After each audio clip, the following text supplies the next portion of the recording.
विद्यार्थी मित्रांनो नमस्कार. बायोलॉजी मराठी या चॅनलमध्ये आपणा सर्वांचे मनपूर्वक स्वागत. जर तुम्ही या चॅनलवरती नवीन असाल तर या चॅनलला सबस्क्राईब करा, बेल आयकॉन प्रेस करा आणि तुमच्या इतर मित्रांना शेअर करा.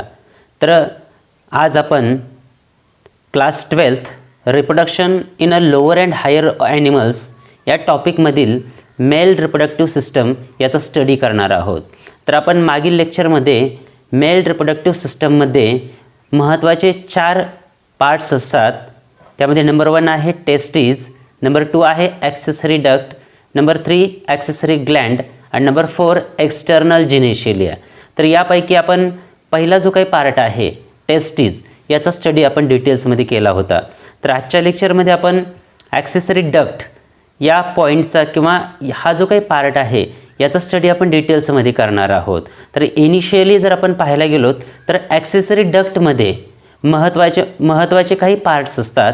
त्यामध्ये पहिला आहे rete testes, number 2 vasa efferentia, number 3 epididymis, number 4 vas deferens, number 5 ejaculatory duct and number 6 urethra. तर हे जे काही पार्ट्स असतात हे सर्व पार्ट ॲक्सेसरी डक्टमध्ये असतात.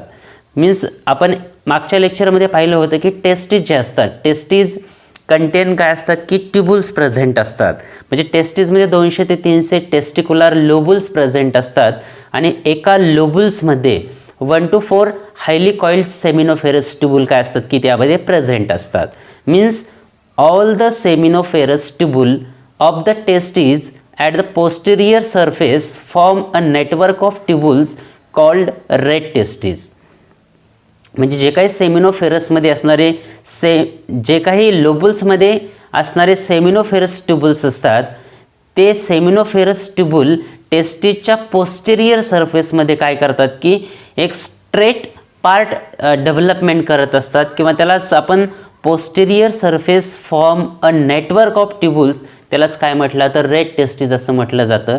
किंवा तुम्ही अगदी सिम्पली याची डेफिनेशन सांगू शकतात, the straight part of the seminiferous tubule is called as the rete testes. त्यानंतर आपण जर पाहायला गेलो तर 12 to 20 fine tubules arising from the rete testes are vasa इफरन्शिया.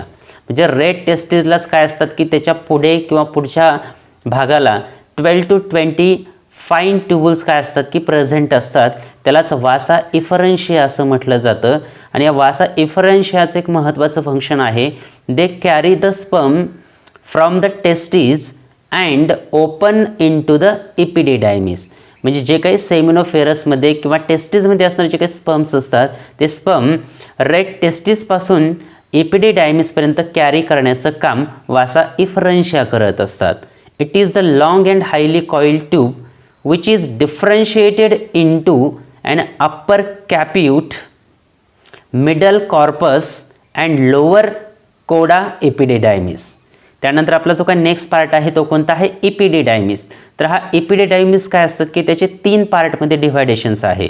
याचा अप्परचा जो काही पार्ट असतो याला हेड असं म्हटलं जातं किंवा त्यालाच दुसरं नाव आहे पहा कॅप्यूट इपिडिडायमिस पण म्हटलं जातं.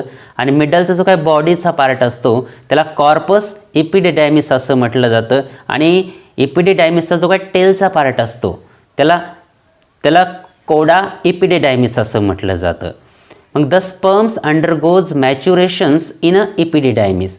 मग जे काही स्पर्म सेमिनोफेरसमध्ये प्रोड्यूस झालेले असतात ते स्पर्म रेड टेस्टीज वासा इफरन्शियाच्या मार्फत काय होतात की इपिडिडायमिसमध्ये एंटर होतात. आणि या इपिडिडायमिसमध्ये काय होतात की याचं मॅच्युरेशन होत असतात.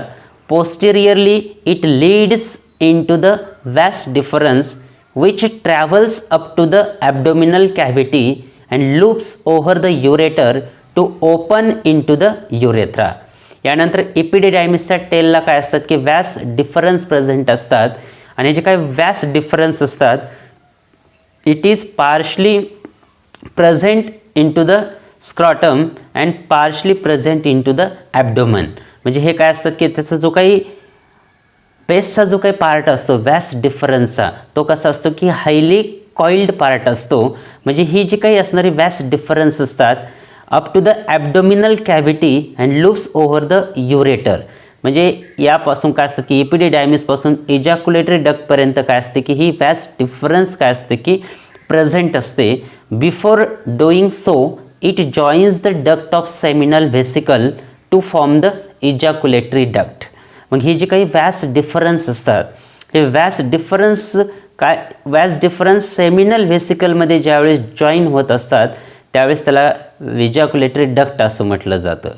लक्षात ठेवा या ठिकाणी इजॅक्युलेटरी डक्ट म्हणजे काय, the joining of vas deferens and seminal vesicle is called as the ejaculatory duct. आणि इजॅक्युलेटरी डक्ट काय असतं की it is the short duct असते. ही it about the 2 to 3 centimetre longs असते. आणि the ejaculatory duct passes through the prostate gland and opens into the urethra. मग ही जी काही असणारी इजॅक्युलेटरी डक्ट असते ही प्रॉस्टेट ग्लँडच्या थ्रू काय होते की युरेथ्रामध्ये ओपन होते.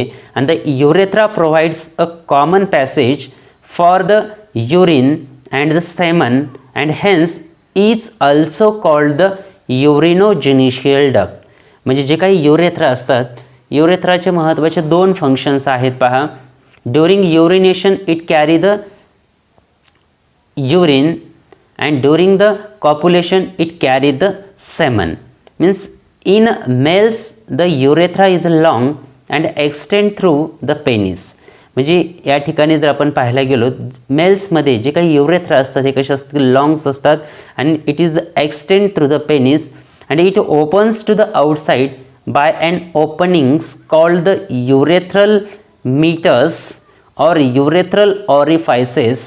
म्हणजे हे जे काही असणारे युरेथ्रा असतात हे युरेथ्रा काय होत असतात की आउटसाईडला ओपन होत असतात. त्यालाच युरेथ्रल मीटर्स किंवा त्यालाच युरेथ्रल ऑरिफाईस असं म्हटलं जातं. Means all the accessory duct except the urethra are present in a piers.